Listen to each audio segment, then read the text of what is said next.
Welcome to Maxwell Institute Conversations, special videocast episodes of the Maxwell Institute podcast, hosted by Terryl Givens and created in collaboration with Faith Matters Foundation. You can watch this episode in your podcast app, or if you're on the run, listen to the audio version.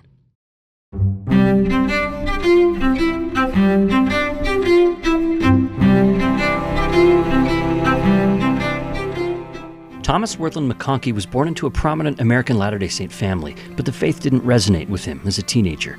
He disconnected from the church and began exploring the wider world's faith traditions. He followed a thread through Eastern religion and philosophy and was surprised when that thread guided him all the way back to the faith of his youth. As a specialist in meditation and adult psychological development, Thomas Wirthlin Mcconkey appreciates how connecting with his past opens a new vision of the future. Like even the way we use revelation, the word revelation in Mormonism, it's got a simultaneous kind of reaching back into the past, what was lost. Right. And yet it's also got this simultaneous reaching into the future and putting more flesh, bone, and substance to what hasn't been fully realized. Right. So my experience with meditation is that there's nothing that I can discover that's in meditation that isn't resonating with the tradition already. Thomas Wirthlin Mcconkey, author of Navigating Mormon Faith Crisis, joins Terryl Givens to talk about his journey in this episode of Maxwell Institute Conversations, part of the Maxwell Institute podcast and sponsored by the Faith Matters Foundation.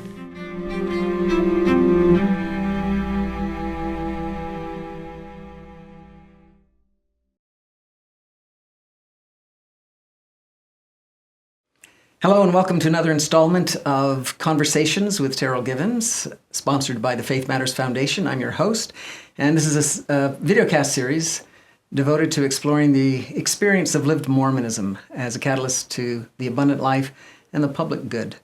And today with us is Thomas Mcconkey, author, speaker, mindfulness guru, and a fascinating conversationalist. So we're happy to have you here with us today. Thank you, Terryl. Yeah, great to be here with you. We always like to start by getting a little bit of background on our guests, and so I'm going to ask you to fill us in just a little bit for those who aren't familiar with you or your work. Yeah. So let's imagine that we're reading your obituary 50 years from now, or 75 years from now. What's it likely to tell us? And kind of an official obituary, not written by you. Oh, it always depends on who writes your history, right? It does, that's right. You know, when you ask me about an obituary, I apologize if this comes off as kind of a foreign or Eastern notion, but that tends to be what I'm known for a little bit in the Mormon circles. You know, I have this hope that who I am as an individual isn't remembered so much as the spirit that comes through all of us. I actually hope and live in a way that I aspire to not be remembered, if I may be so bold. Well, that's an interesting idea. I mean, I think there's some Western precedents for that idea as well. I've heard it said... Help me connect them. Okay. Well, I've heard it said that the best teaching leaves the students with a memory of what was taught, and not the personality behind the lectern. Yeah, no, I'll go for that, absolutely. That's what's coming up at the moment, kind of a simplicity that I'm less concerned about specific so-called accomplishments or experiences in my life, even personality traits, so much as just I hope to give myself to and point people back to a basic goodness that deeply informs my life and has been really animated by my participation in the church. Oh, good. Well, I'll take that. Cool. Tell us a little bit in the meantime about how do you fill your 9 to 5? What is your line of work? Oh, it's pretty colorful these days. I'm finishing up a second book right now that I'm really excited about. So writing takes up a lot of my time. I've been really involved in a research project based in Seattle up at Pacific Integral. It's an institute that researches adult development. So I've been doing primary research, working with the instrument where we assess adults, and I've been facilitating a program that's year-round where we work with adults and take them in deeply to an experience and notice how they shift, how they change, how they grow during the one-year experience. So I've been really deeply involved in developmental research. And I've also, just this year, it was last September, of 2016, I and a few other people that I'm close with started a community called Lower Lights, which that takes up more and more time, and we could maybe talk about that as well. Yeah, we'll talk about that in a few minutes. Yeah. Now, you talk about your work in the theory of development, developmental stages, and you use that as a kind of lens or prism through which you look at the experience of Mormonism. Before we turn to that subject, tell us a little bit more about yourself. Let me phrase the question this way. I typically like to quote William Wordsworth, the great poet, as referring to the fact that he says, there are in our existence spots of time that shape, that mold us. He says that we remember with a renovating virtue from time to time. So could you take us to 2 or 3 spots of time in your life that you think were particularly transformative or identity shaping? Yeah, absolutely. Only 2, only 3? There's so many come to mind. We've got plenty of time. So many come to mind. One experience that I'll just detail briefly, I'm actually writing about it in the current book, but I had an experience of faith healing when I was 12 years old. I had a really high-grade fever. My parents didn't know whether they should take me to the hospital or not. My granddad, Wirthlin, lived just down the street in Salt Lake City where I grew up. And he came in on a really snowy, cold, wet winter's evening, and he laid his hands on my head, and I felt the power of God just bake my body clean of any illness. It was just an in-the-moment, completely immersed in the Spirit kind of experience. And you were 12 years old. I was 12 years old, and I knew I was less involved. This is interesting because I'm sitting with one of the great scholars of Mormonism, which is an honor. Wow, thank you. And I've really intuitively taken a contemplative route in life. I think I'm just maybe wired that way. It's a predisposition of mine. But that single prayer, that single experience of an elder laying his hands on my head with the power of Christ and rebuking an illness, that was worth more than reading 1,000 books and treatises and scriptures. So a really foundational experience. Oh yeah, I knew it was real. I knew something was real. I knew that there was a reality, worlds beyond worlds that weren't visible by the eye of flesh, but they were angels amongst us. There were powers acting on us, and that it was an incredible experience to become available to it. Yeah. Now, you went through a period in your personal life of distancing yourself from the institutional church. Yeah. So how do you deal with memories of those kinds of experiences from the other side of activity and engagement in the community? It's hard. I mean, it was a lot of, if I understand your question, there was a lot of dissonance, having a kind of depth of Christian mystical experience before I'm even a teenager, and then going through the adolescent turmoil of a power struggle with my dad and the meaning of what it means to be a Wasatch Front Mormon growing up. I mean, so there's a lot of dissonance. On one hand, church was really uncomfortable and disagreeable to me in a lot of ways, and I knew that it wasn't just a lot of hocus pocus and pageantry, that something was happening there. Right. So it really created a challenge for me, especially in adolescence, and I stayed close the only way I knew how to. That actually became a formal contemplative practice. I started to just sit in stillness every day and try to make myself available to that spirit that I knew to be real. Well, it's good to hear this story because, as I'm fond of saying, we tend to forget that cognitive dissonance always lives on both sides of the faith divide.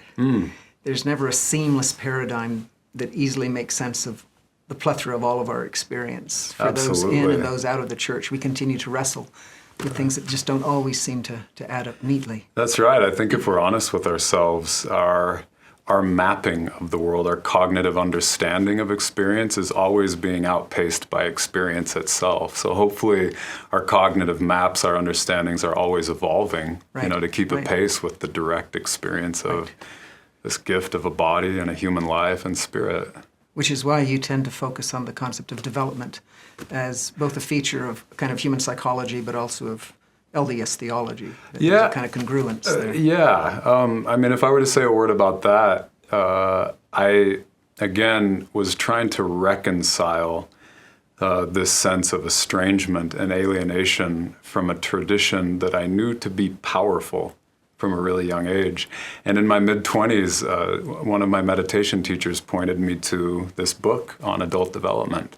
And he said, I think this is right up your alley right now. And the moment I saw the literature, I felt like I was looking in a mirror. I could see myself in it, and I could see that I had changed over time. I could see that I continued to change, and it gave me tremendous hope for who I was becoming, and it gave me tremendous hope for my family and my community that I was also in this process of becoming. Right. Yeah. Now, I want to ask you a question. Maybe it's related, and maybe I'm just dwelling on semantics, but it seems that I've encountered this word powerful in your writings before, and it seems that you're not using it in just a kind of generic, careless fashion. When you talk about the power in Mormonism, what do you mean by that? Well, I appreciate that. No, I'm deliberate about it. Part of it is a rhetorical shift away from the word truth. Because to me, when we say that something is true, it opens it up to a number of, like, well, I disagree. I don't think that's true. That's a hornet's nest we can go poking at later in the conversation. But I find that the word powerful is effective and even disarming in some ways, because I'm not asking anybody to interpret or agree with my interpretation of something, which really opens up a lot of room for conflict, but to just acknowledge that something moves us. I find that it creates a little bit more of a gracious space where we can actually share something of the Spirit together. Right.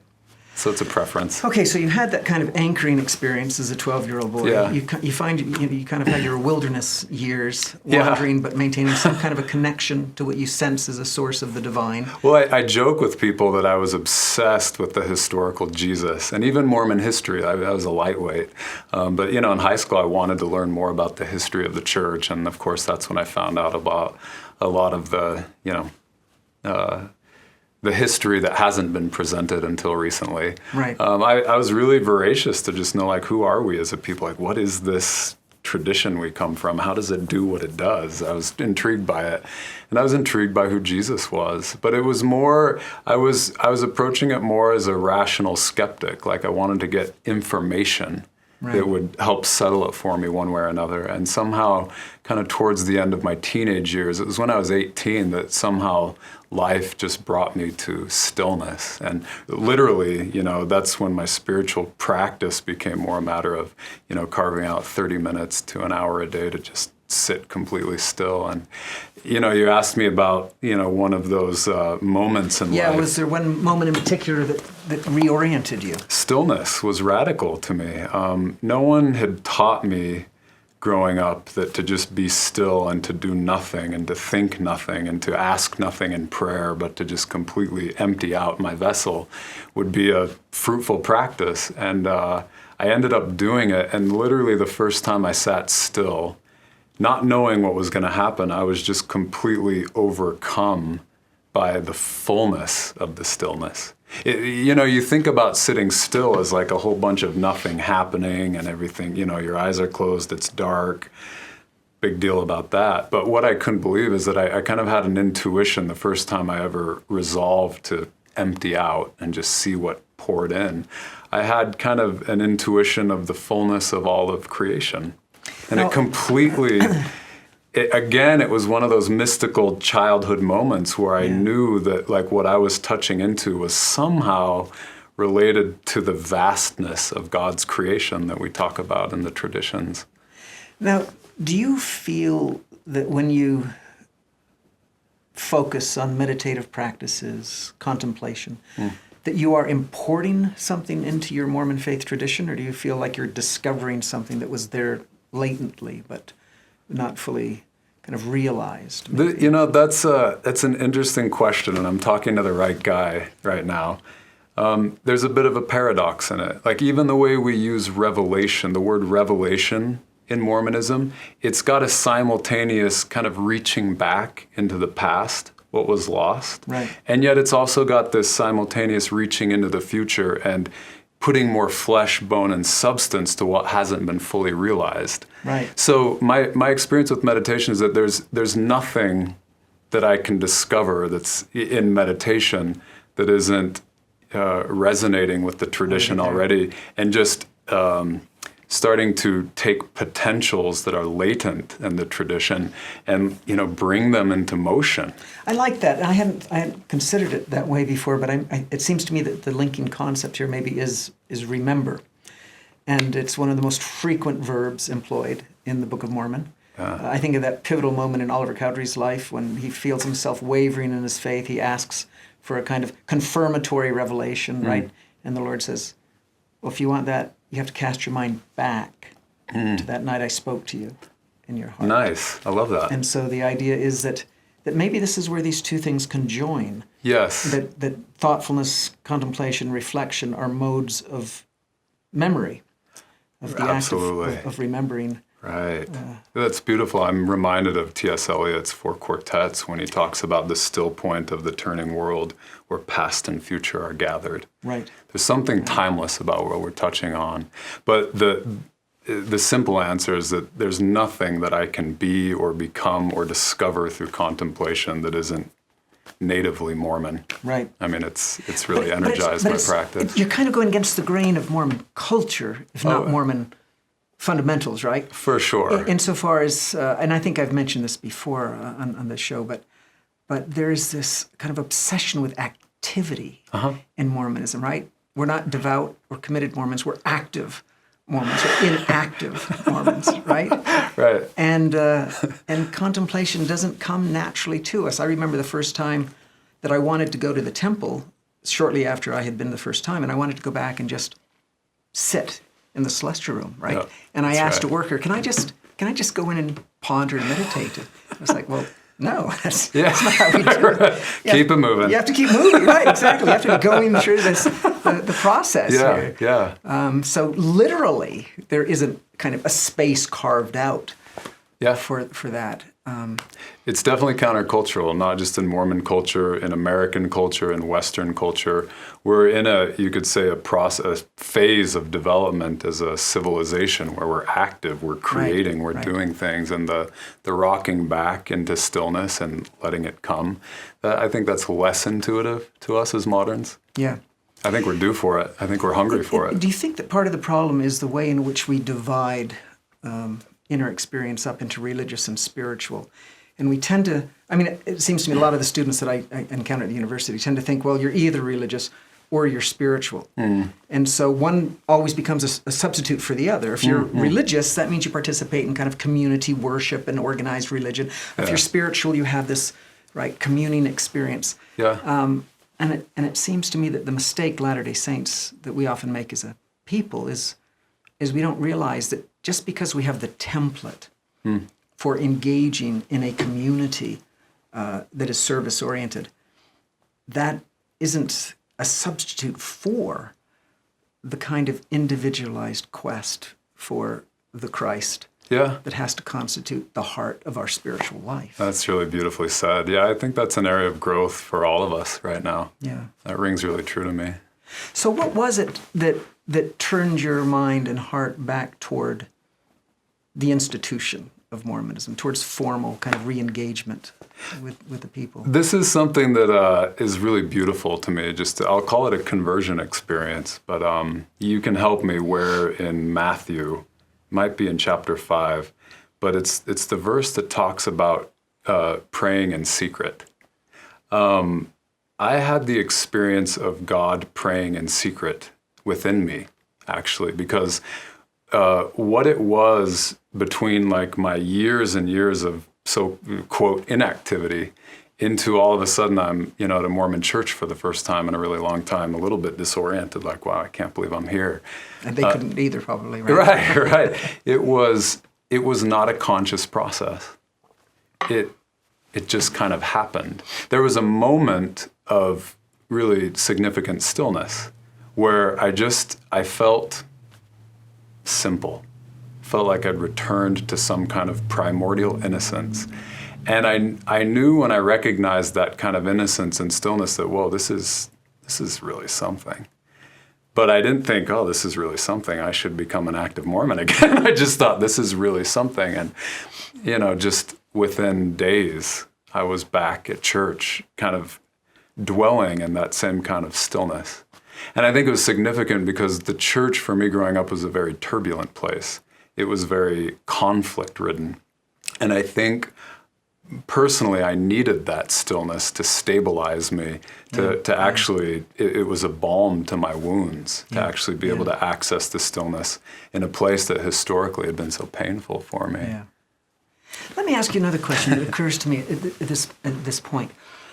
In the history of Christianity, the contemplative tradition is generally associated with a kind of theocentric universe. I love the theologian Kenneth Kirk. He's written a magnificent book called The Vision of God, in which he says the whole history of Christian tradition can be understood in terms of this quest for a beatific vision, where contemplation takes us to this moment where we have that encounter with the divine. And one of the radical innovations of Joseph Smith's theology is that he reconfigures heaven. It's not just a theocentric, but it's also an anthropocentric heaven. It's vertically oriented, but it's also horizontally oriented. Yeah. And so how does contemplation and stillness and meditation get transmuted in a Mormon context into a more meaningful relationality to other people? Does it work in that way? Does it need to be kind of adjusted in that way so that it's just not about you and God, but somehow it's a key to richer human relationships as well? Yeah, well, that is a mouthful of a question. I'm actually curious in the moment. You pointed out that, my approach, my contemplative approach to Mormonism is probably a little countercultural. I'm curious as somebody who's very familiar and conversant in the culture, like what your relationship to contemplation is like. What comes up for you when you think contemplation, or if you imagine a future of Mormonism that's more contemplative than it currently is? And that's not I want to answer your question too, but that's really present for me, actually. I think about this an awful lot.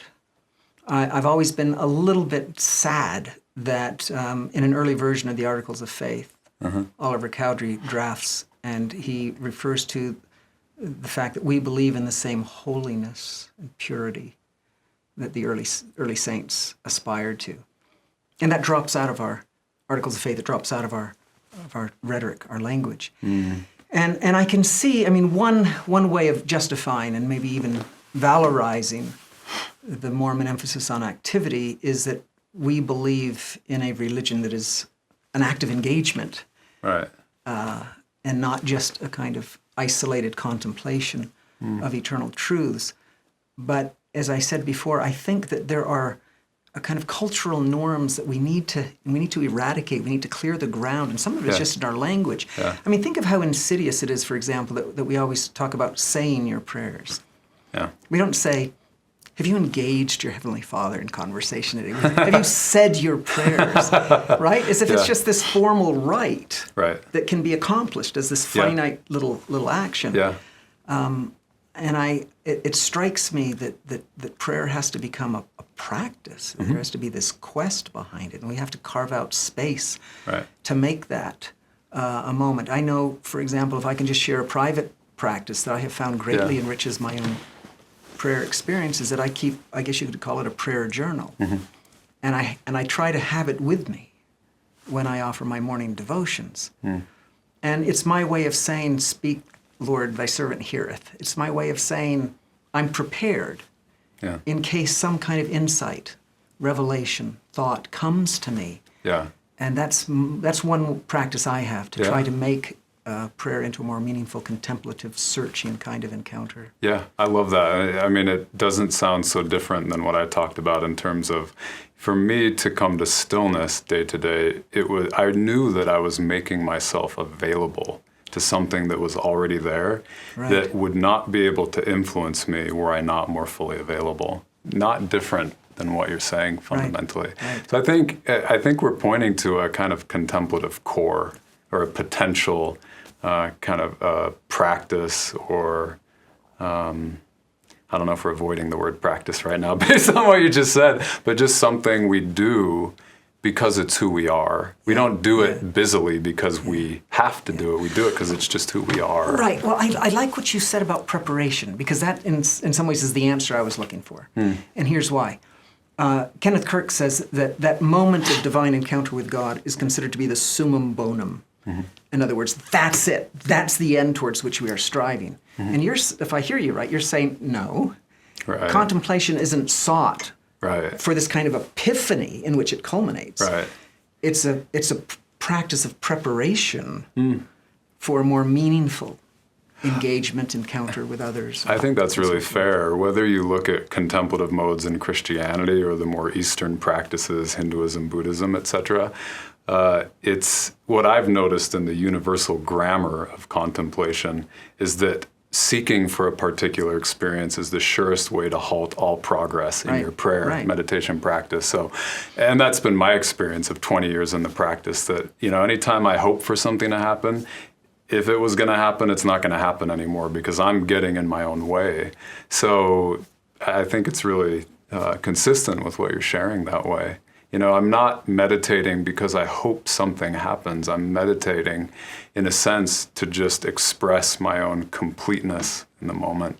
Right. I'm saying I'm actually, it's a Psalms 23 ritual for me of saying, my cup runneth over.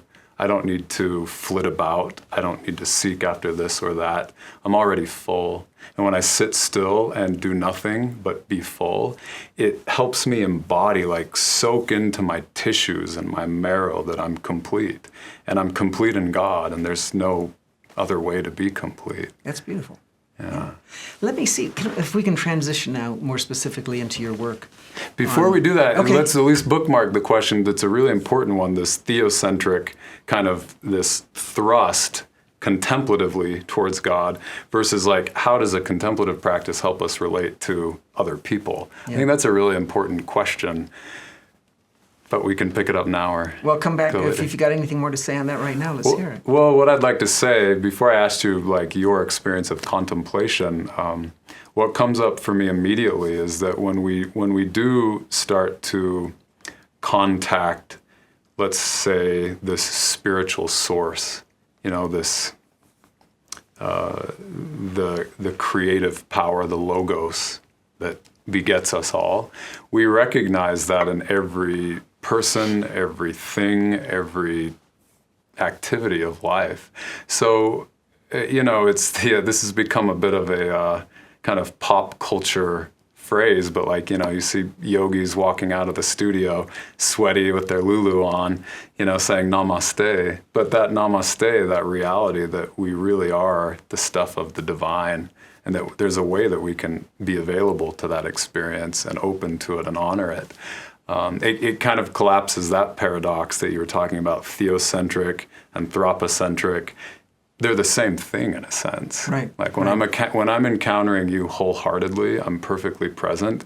It's not fundamentally different than encountering the divine. Well, and that's a practice I aspire to. It's been a beautiful practice for me. I wish I'd had you in my life 20 years ago, because as a father of 6 with numerous projects and grad school, and I wasn't always the most attentive listener. Sure. And I remember one time my daughter, my beloved daughter, who at that time was a young adult, she got so frustrated with me that I think she took my face in her hands, pointed at it, she said, "Dad, I am not a meteorite streaking through your solar system. I am a planet trying to orbit." Yeah, and that is the divine feminine, and it's grace calling you back to incarnation. It's amazing. Yeah. I felt rebuked. And I'm still working on that one. Yeah, me too. Okay, here's how I'd like to transition. Yeah. Your kind of take on mindfulness, contemplation, meditation has opened a space for some individuals who weren't finding other effective ways to encounter Mormonism or to transition back into Mormonism.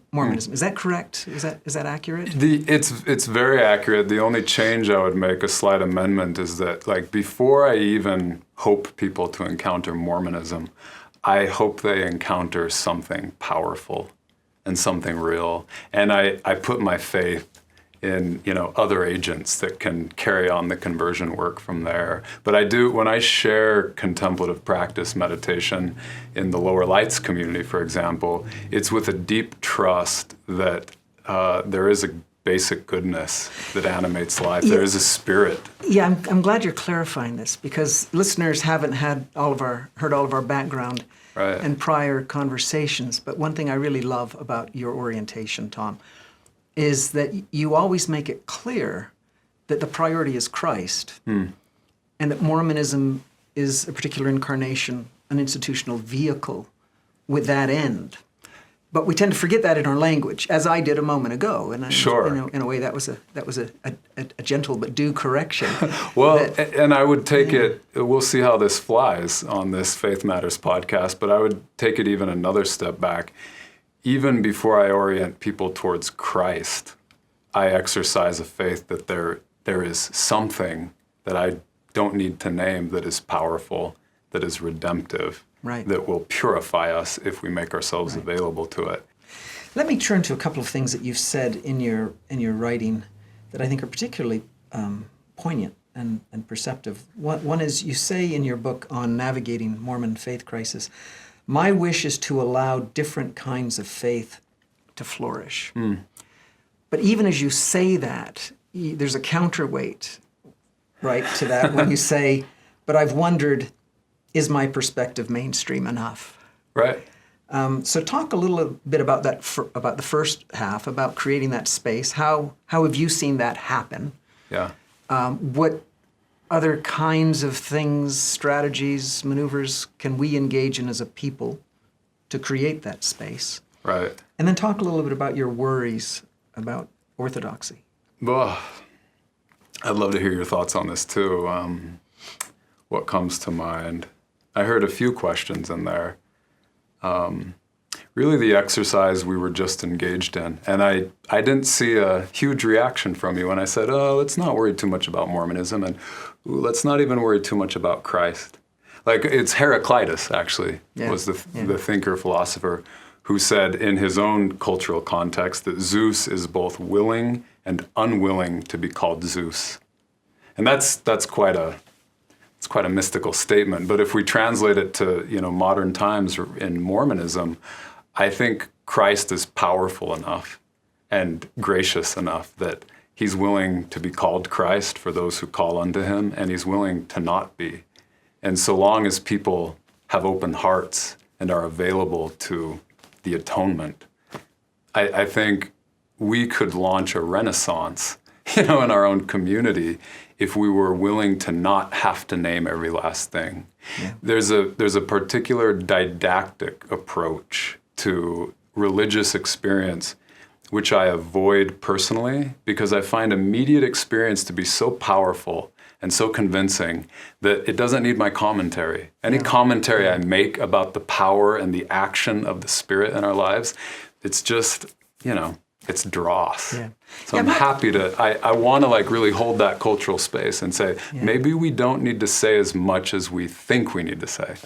That may be true. I think I've been talking a lot in a seminar these days about the difference between political motivations and ethical motivations, by which I mean some of us are concerned about actually achieving a certain good end, and some of us are more preoccupied with making a statement that defines us as agents. Yeah.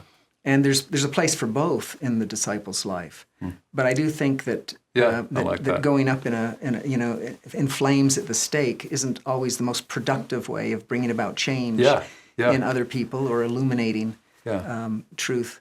So I appreciate that. I mean, what I hear you saying is, well, we do need to say something at some point. We do, for sure. Insofar as for example, my position within the LDS faith community is that there was a real person. He was Jesus Christ. He was the Son of God, and he did, in fact, personally effect a universal atonement by virtue of his death and resurrection that eventually, at some point, will need to be universally recognized for its healing power to be fully manifest and operative. Yeah.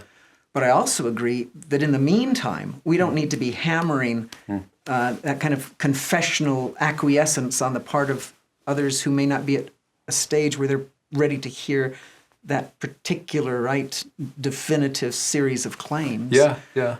So give us a couple of examples. As I said, I don't want to go through the whole dynamics of your book, but give us a couple of examples of how different Latter-day Saints relate to their faith. Yeah, awesome. This is really good. Well, one that comes to mind that I think is culturally really relevant, and there's actually a lot of shifting going on in this area. One stage that researchers talk about, it's the early third-person perspective. In my book, it's the expert, which is just an industry term people use. The expert is in a place of development where they have been inculcated with a certain worldview. They grew up in a certain culture, a certain language, a certain place, like we all do. And their rational capacities are just starting to really come online and inform their more adult personality. It's a place of pretty significant insecurity in that, like, for a long time, we all lived for a long time in life a period where we didn't have to defend our way of life. Some people don't grow up with that luxury because from the day they're born into a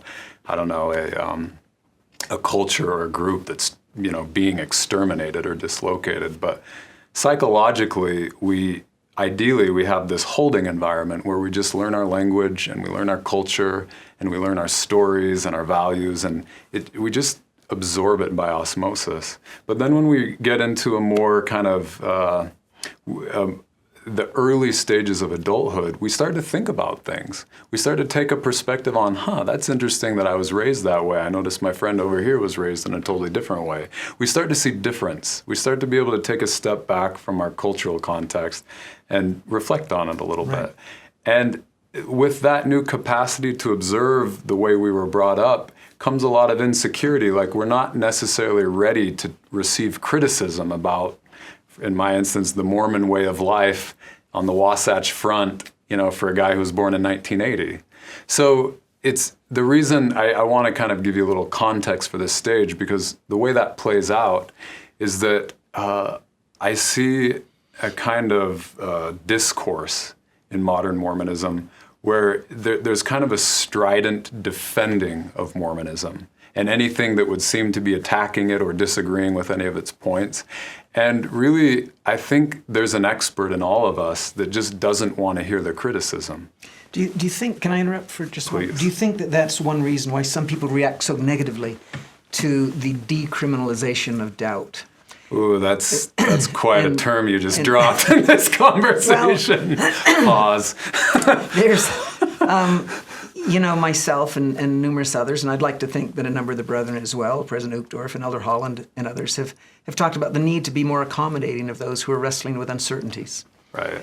And, it would be a misrepresentation to say that anybody that I know thinks that doubt is an end toward which we should be striving, that it's a condition that we valorize in and of itself, but that in the life of most disciples, there come moments of honest inquiry and reservation and second guessing, and that can be a prompt to further growth and discipleship. Yes. But some people they resist that phase of doubt as intrinsically faithless, wrong, sinful. Right. I think you're pointing to a sea change in Mormon culture. I can't speak for the global church, but certainly in, locally, I'm based in Salt Lake City. I see, a battle line drawn, and people on one side are saying there's no room for doubt, and this is the way it is. And not always, but often some of those voices strike me as just being defensive and maybe unnecessarily reactive. And then when we get into a little bit later place in the way we hold our faith, a more mature place from which to hold our faith, there's this kind of curiosity that comes up, and we say, well, let's look into that a little bit. You have a doubt about this? Well, what does that mean? Let's learn. We develop a kind of fearlessness, like we want to just know. Right. And our intention is to deepen our faith, to develop, to grow in understanding. And in this case, there is a developmental component to it. I want to be clear that, we can't use the stages to just assess something and say, oh, like this is an issue where this stage is battling with this stage, because we're complex beings and we can't be described just by our, developmental composition. But development helps inform the conversation. It helps us know, like, when we do run up against reactivity, or when we do see someone who's so far afield that we just think, like, what place does that even have in our church? It can be kind of a signal to us, like, maybe they're actually seeing something, experiencing something, and I can just take in good faith that they're trying to communicate their honest experience. And some of those stages are endemic to the human species. They're not a sign of a particular unique crisis in that individual's life or in the religion itself. Tell me what you mean by that. Well, if we recognize that these developmental stages are a kind of virtually universal series of progressive kind of stages that we go through just as human beings. Right. And that they will manifest as different ways of engaging our faith. Right. And so it's not that we have some unique problem. It's that's just a normal part of growing up and maturing. And you said it, I think, just normalizing the territory. Really, my job, I work with a lot of, let's say, Latter-day Saints, former saints in crisis. Ever since I put the book out, we've been overwhelmed by need and by people who really are experiencing these issues. My job is simple in the sense that I'm just a lot of the time normalizing their experience and saying, like, you're having this experience and this is part of growing up. Yeah. And I think if we were able to absorb that knowledge, that capacity as a church, we wouldn't call it crisis anymore. Right. It wouldn't feel like crisis so much. I'm going to ask you to talk about one more thing, and then we'll move towards a wrap-up. Okay. But in your book, you write about the difference between faith with a capital F and faith, lowercase f. Right. And it seemed to me an important insight. Could you talk about that a little? Yeah, I'm curious what you took from it. I'm sure you have something to say about it as well. Well, let's hear you first, then I'll comment. I think you've already pointed to it, if I understand you, and that, just you're saying that there's got to be a little play for doubt in here. Doesn't doubt spur us to deeper inquiry and deeper faith eventually? Well, the distinction I was making is that, at a certain cognitive level of how we organize our experience, we believe this, we don't believe that. I have faith this is true, I doubt that that's true. There's something playing out in our mind that really captivates our attention. We feel like so much of what's important in human life is playing out on this kind of intellectual playing field. And the distinction I wanted to make in the book is that, again, back to this theme of a divine indwelling, that there's a grace working on us that's beyond any human capacity to understand or even directly perceive, and to just become available to that possibility, to exercise the humility of knowing that, whatever thought I have about something, whatever I affirm, is really just a shadow of the deeper reality. So there's something in there, and I wax a little mystical, but I think it's an important point. Yeah. I'm curious if that was what your experience. I'll tell you how I understand that dichotomy unfolded in our church's own history. Cool. Yeah. I'm working on a biography of Jane England right now. Cool. Fools rush in, he's in some ways a controversial character who lived a very fraught disciple's life. But what's occurred to me in reviewing the kind of recurrent episodes of misunderstanding and conflict that he had sometimes with the institutional church, it's occurred to me that what he realized, his strength was in some ways his downfall, because he was ahead of the historical curve. He is writing in the 1970s and 80s especially, at a moment when the narrative of Mormonism is beginning to fragment. When alternate accounts of the origin of the priesthood ban are coming to the surface. When alternate ways of thinking about plural marriage, when alternate varieties of Joseph Smith's first vision are coming to the fore.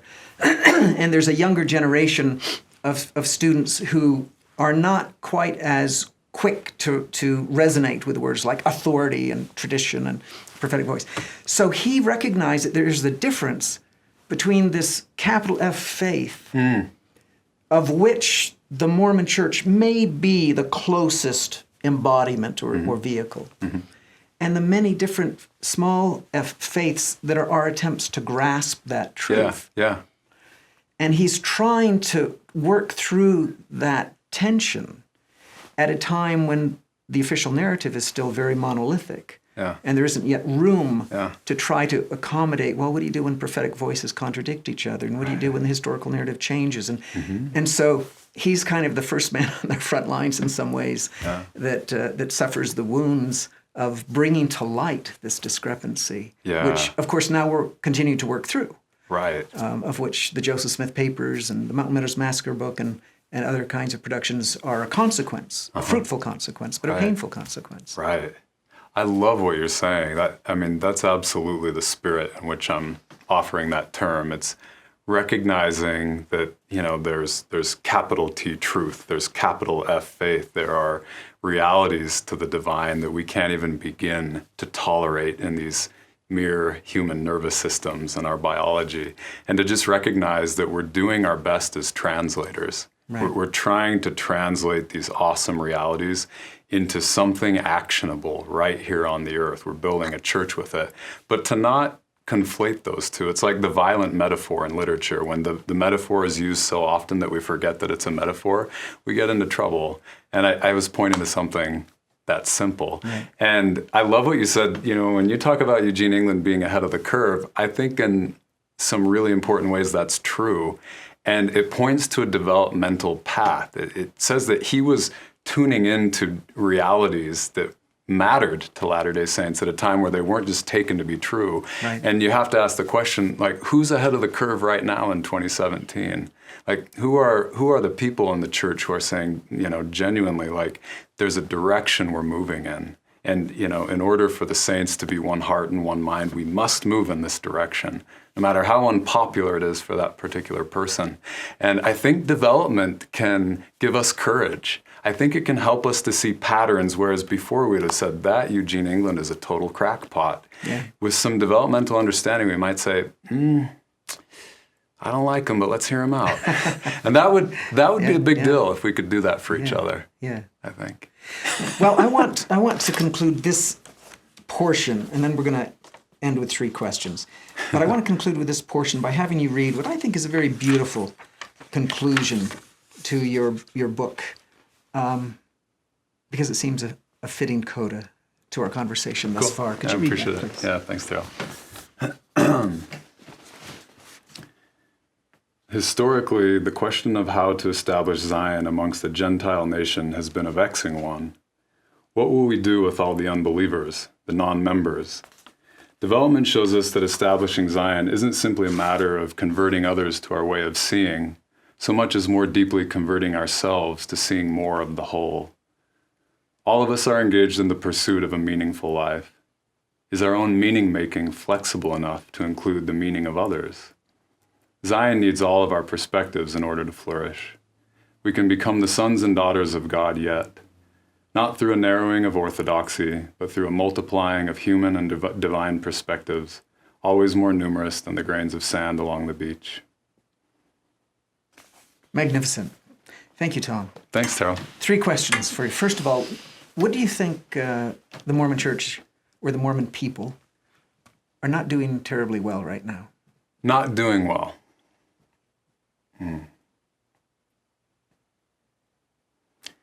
Nothing's coming to mind at the moment, but it'll come. Give it just a minute. Okay. The second question is going to be, what do you think we are doing quite well as a people?